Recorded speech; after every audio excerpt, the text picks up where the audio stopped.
राधे राधे, जय श्री कृष्णा। कहानी संग्रह में हमारे सभी दर्शकों का हार्दिक स्वागत है। दर्शकों, आज हम इस वीडियो को माध्यम बनाकर आपके लिए ऐसे खुफिया किले का रहस्य के विषय में बताएंगे जहां पर भगवान शिव ने कालकूट विष का पान कर शांति प्रदान की थी।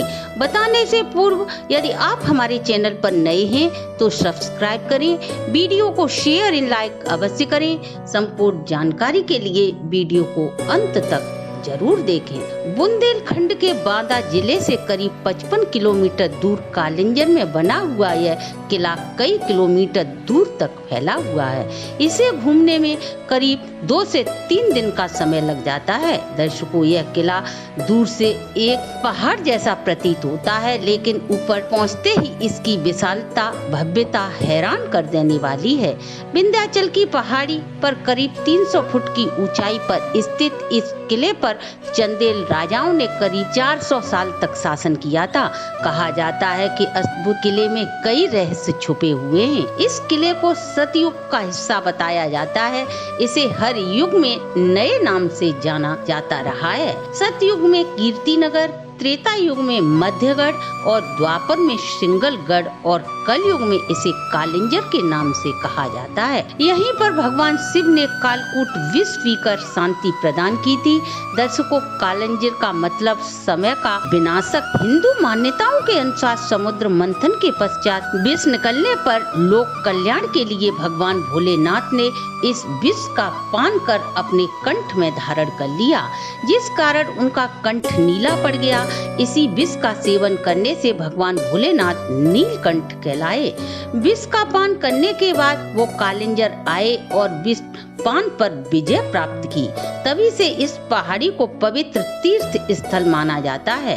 नीलकंठ मंदिर में एक विशाल शिवलिंग स्थापित है। इसी शिवलिंग मंदिर में जल का एक प्राकृतिक स्रोत है जो आज तक कभी नहीं सूखा है। बुंदेलखंड का यह क्षेत्र अपने सूखे के नाम से काफी प्रसिद्ध माना जाता है।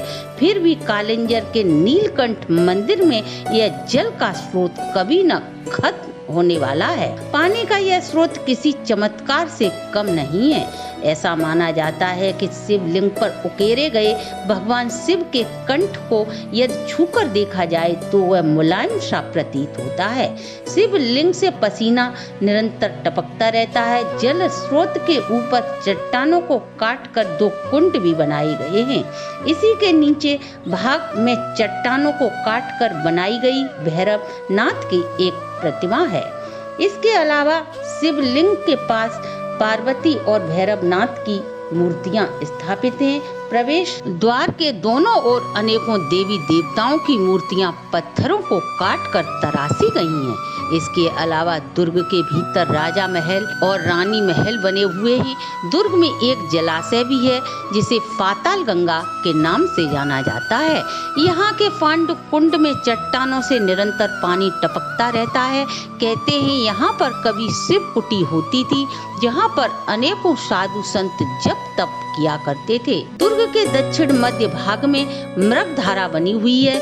यहाँ पर चट्टानों को काटकर 2 कक्ष बनाए गए हैं। यहाँ एक कक्ष में 7 मृगों की मूर्तियां हैं व निरंतर मृग धारा का जल बहता रहता है। इसे पौराणिक संदर्भ में सप्त ऋषियों की कथा से जोड़कर बताते हैं। इसके अलावा महल में सीता सेज नामक एक छोटी सी गुफा है जहाँ पर पत्थर का पलंग और तकिया रखा है, जो किसी जमाने में एकांतवास के लिए प्रयोग किया गया होगा। स्थानीय लोगों के अनुसार इसे रामायण काल में सीता माता के विश्राम की जगह बताई जाती है। यहाँ पर एक कुंड भी है जो सीता कुंड के नाम से जाना जाता है। यहाँ पर एक बुड्ढा बुड्ढी का ताल भी है। इस जलाशय के जल को औषधियों से भरपूर माना जाता है।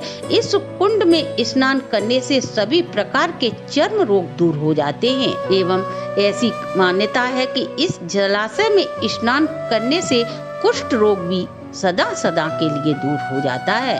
चंदेल राजा कीर्ति वर्मन का कुष्ठ रोग इसी जलाशय में स्नान कर ठीक हो गया था।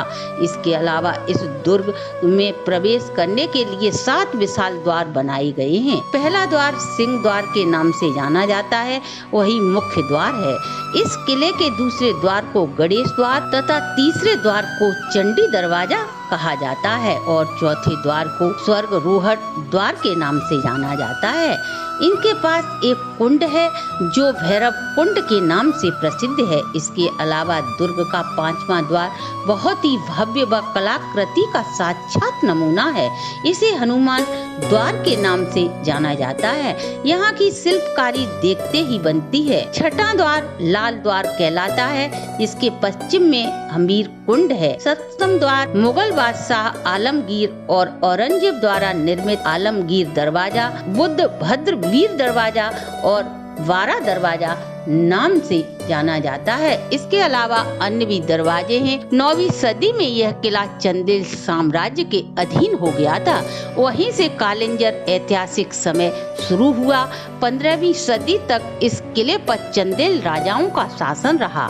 ऐसा माना जाता है कि कालिंजर में चंदेल राजाओं ने सबसे अधिक शासन किया था। जब चंदेल शासक थे तब मुगल शासक महमूद गजनबी, कुतुबुद्दीन ऐबक और हुमायूं ने इस किले पर आक्रमण कर इसे जीतना चाहा, मगर सफलता प्राप्त नहीं हुई। अकबर ने 1569 में यह किला जीतकर बीरबल को उपहार स्वरूप दे दिया था। बीरबल के बाद यह किला बुंदेले राजा छत्रसाल के अधीन हो गया। इसके बाद पन्ना के राजा हरदेव शाह का कब्जा हो गया। इसके बाद 1812 में यह किला अंग्रेजों के अधीन हो गया। यहाँ के मुख्य आकर्षण में नीलकंठ मंदिर, सीता सेज, पाताल गंगा, पांडु कुंड, बुड्ढा बुड्ढी का ताल, मृग ताल व लखरेश्वर, चौबे महल, चिचोदिया बस्ती, रहीम मस्जिद, मूर्ति संग्रह, भगवान सेठ, वाहु चौक, मकबरा, राम कटोरा ताल, राठौर महल, रानी निवास, शेरशाह सूरी का मकबरा, हुमायूं की छावनी आदि अनेकों ऐतिहासिक स्थल हैं। ऐसा माना जाता है कि चंदेल वंश के शासक चंद वर्मा द्वारा इसका निर्माण कराया गया था। कई इतिहासकारों का ऐसा मानना है। इस दुर्ग का निर्माण केदार वर्मन द्वारा ईस्वी की 2वीं शताब्दी से 7वीं शताब्दी के मध्य कराया गया था। इस दुर्ग को भारत का सबसे विशाल व अपराजय दुर्ग के नाम से भी जाना जाता है। तो दर्शकों, कैसी लगी हमारी प्रस्तुति? अगर आपको हमारी प्रस्तुति अच्छी लगी हो तो आप हमारे चैनल को लाइक, सब्सक्राइब और शेयर करें।